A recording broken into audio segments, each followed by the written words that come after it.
What's up, world, and welcome to another edition of I Mix What I Like here at the Real News Network. I'm Jared Ball here in Baltimore. Today, for this segment, we're going to be talking with Nnamdi Scott of the Ujima Peoples Progress Party, an electoral party forming here in Maryland. Nnamdi, welcome to the Real News, and I Mix What I Like. Thank you, brother. So first, before we get too far, tell us again about the Ujima Peoples Progress Party, the first black worker-led electoral party forming here in Maryland. Yes, exactly. In the history of Maryland, there's never been a black independent electoral party, especially led by black workers. We think it's very important to do that because here's a state where, first of all, we have 30% of the population is of African descent, which historically in this nation gives us the fifth ranked number 5 in the country of density. The other thing is that we have a lot of elected black officials, but that doesn't translate into economic and real political influence for everyday black people. And so we think that it's at this stage where people are talking about solutions that we have to start looking at it a grassroots way and what things serve working people. And history has shown that whenever black people have moved forward, the ball has moved forward for everybody when it's talking about social progress. So in terms of electoral politics, where obviously the goal is to marshal enough votes to enact what it is you're trying to enact, how does a black or a race-based electoral political party work? In other words, why isn't this meant to be a more multiracial, multi-ethnic, workers-led movement? Well, in practice, it is a mass-based, multiracial approach. The fact is, and this is the problem that's going to be very refreshing for people, the truth is black workers got together and said, we're tired of not being represented. So black workers led a worker-based electoral party. It does not have goals and objectives that deny that other workers will benefit from the kind of things that we move forward. But this is the truth, and this is being honest, that we want to have a relationship that's based on something different than what politics normally does. It's not adequate to say or appropriate to say anymore that the Democratic Party is the party created by the slaveholders of America. It's just not what's said, but it is the truth. And so when you say those things, people try to get a little thrown off. But it is the truth, and we're moving forward. We're building an agenda that really speaks to everybody as working people and poor people can unite with. So a lot of people, obviously, as I know you are familiar with, a lot of black people in particular say, well, the Democratic Party is really our only option. It is the party most black people vote with, right, regardless of candidacy. What is your relationship then with the Democratic Party, both in terms of what you want to see happen locally, but building even a broader effort here? So we are striving to be a real opposition party to the Democratic Party, wherever it's in power, and in places where the Republican Party has been a genuine opposition party. And that's unique because we have two major parties in this country that agree on many of the similar assumptions about white supremacy, about capitalism, and about who rules what people get the spoils of this economy. So there's no opposition in those two things. There are nuances between how they want to achieve those goals. Mm-hmm. We want to be able to have people say, well, if the Democratic Party is our best option, then when you look in Baltimore or you look in the state of Maryland, every boogeyman policy that comes out doesn't come from the Republican Party. The party that gets in your way for progress is the Democratic Party. Now, you could choose to keep voting that way, but when you get frustrated with schools getting closed, don't get frustrated at activists or grassroots organizers. Get frustrated with the Democratic Party. When there's police brutality and funds being overspent for the police department, it's not the Republicans that do that. It's the Democratic Party. And people need to hear that over and over and over so that you can't run from the fact that the problem that you have is the Democratic Party stealing your vote but not giving you anything back in return. So Ujima is a black worker-led party here in Maryland. What are some of the conditions facing black workers here in this state that have led you and your constituency to form this party? What is it that black people are facing that the Democratic Party can't meet or requires the Democratic Party can't deal with, and that requires such a new move that you're making here? Well, the word "can't" is a generous word. I think the word is "won't" deal with. We have throughout the black community, we have no economic development. You see parts of North Avenue, east and west on both sides, that look like it's been bombed out. How do people get reelected to that kind of garbage that people have to live in? We have schools that get closed. We have unions being shrunk. There is a real poverty level, almost 25% in this city. These are the kind of things that are non-factors when Democrats and Republicans debate each other about how we move forward. This is not, and these are not situations that we can live with. And the truth is, in Baltimore, you can't live, right? At the rate of 334 plus people a year, we die. And those who don't die from being shot and stabbed die from lead poisoning.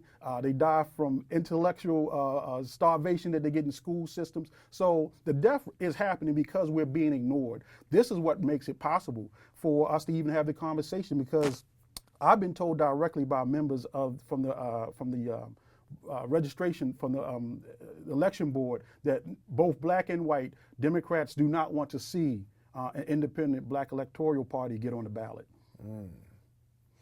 So, well, tell us about your campaign that is coming up. You are running for City Council, 7th District in Baltimore, in West Baltimore. Are you all running a mayoral candidate here? We're not. We're not. We decided we wanted to do something very unique. We're working actually in partnership with several activists throughout the state. So it's a statewide campaign. And in Maryland, you have to get 10,000 signatures from registered voters to become an electoral party, and that lasts for about 4 years. So that's something broader than just what we are doing in Baltimore. But a part of that conversation is, in Baltimore, we decided to dig in and build networks of organization. So the 7th District, where a lot of us live, we already started postering and organizing and using spaces to meet. So when the question came at the very end whether or not we were going to run, we said, you know what, we've already started to build a machine here, right? So let's test that machine and let's see what it can do against an establishment candidate. Because I think the one thing that we have that they don't have is real organic, on the ground kind of organizing that no one's being paid to do right now. It's people really committed to ideas, and that's a very dangerous thing to do when you have people committed to ideas. You're not running a mayoral candidate, but are you endorsing anybody for mayor? Are you in support of any particular candidate versus another? Or are you saying that whole system or that whole process is poisoned and we have to sort of step back from that? In this case, we're not going to endorse anyone. And that may change over the course of time, because there's going to be about, 10 months before the election. I think it's important to treat us like you would treat another party. You don't ask a Democratic Party, will you support this Green Party candidate, or will you support this Republican candidate? No, because that's not what parties do. They represent their constituents, they represent their platform, and that's what they do. So we don't want to put ourselves in a position where people look at us like we're not a political party. We are a political party. We just have not obtained the ballot status, but we represent ideas, we represent economic and political interests. So we're going to move forward like that always, and only endorse people who are part of our party and who embrace our platform. So I should have started with this earlier, but for those not up on their Kiswahili, what does Ujima mean? Ujima means cooperative work and responsibility. And we chose that because the truth is that for so long, we've looked to leadership to come out of our black middle class, our educated class, and those kind of ministerial class. And we've gone through several years of failure. And the truth is, it's time for the responsibility of the community to be called upon by working in poor people. We have to find our own solutions, our own answers, and build our own institutions. So I'm assuming will be similar to the question I just asked about the mayoral campaign here in Baltimore. What do you say to people who are looking at the national presidential campaign right now? Well, after you take a bath, because you'll be sullied by all the dirt that you have to go through, I think people are going to have to make their own choices about that national question. I think that the question of Bernie is very provocative. I think he's saying some of the things that people finally want to hear. And for many years, people forget he wasn't a Democrat, right? He was an independent. That being said, by him running as a Democrat, he brings all the people who've been radicalized and activated right back into the comfort zone of the Democratic Party, and they're going to be frustrated. They're going to be frustrated because you can't have solutions for working and poor people in a capitalist party. It doesn't work that way, and he's kind of exposing that, which is the good part. But at the end of the day, if he doesn't win the nomination, he's going to bring everybody back in the fold. He's going to support Hillary Clinton, and that's what they do, right? And there's no answers for us. We have to have independent organization. We have to have our own capacity to say, this is what we want. So that even at some point where people say, well, you'll never win a national election. That's not the question. If 30% of the people in this state say, we know what we want and this is our platform, and no one gets our vote unless you address this, then everyone has to address you. They treat you like a grown-up. They treat you like people who are contending for power, and that's what we're trying to teach people, that you can contend for power, but you have to be organized on your own independent terms. You may also be offering a blueprint for others in the country to model. Oh, we hope so. Yeah. We hope so. We want to document. We hope that this gets out wide and broadly as possible. We're doing the best we can to document it. We're in talks with other political parties around the country who are trying to do similar things. We have something we think is very different.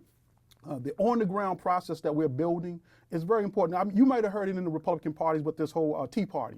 Build the bench, right? This whole concept of, you know what, you just win offices as city council, not even city council, you win offices as a school board, you win as the tax collector, and all these little roles, but you build this credibility that people say, you know what, you can win, and you have won. And the truth for us is that we have to build our bench, right? And when you turn around, you're going to see independent black organization that has an agenda and can speak for itself and is funded by its own constituents. That's what we're trying to move forward with. Well, Nnamdi Scott, Ujima Peoples Progress Party, thank you very much for joining us here at The Real News, and I Mix What I Like. Thank you, brother. And thank you for joining us here at The Real News, and I Mix What I Like. And as always, for all involved, I'm Jared Ball in Baltimore saying, as Fred Hampton used to say, to you we say peace if you're willing to fight for it. So peace, everybody, and we'll catch you in the whirlwind. I mix what I like, what I like.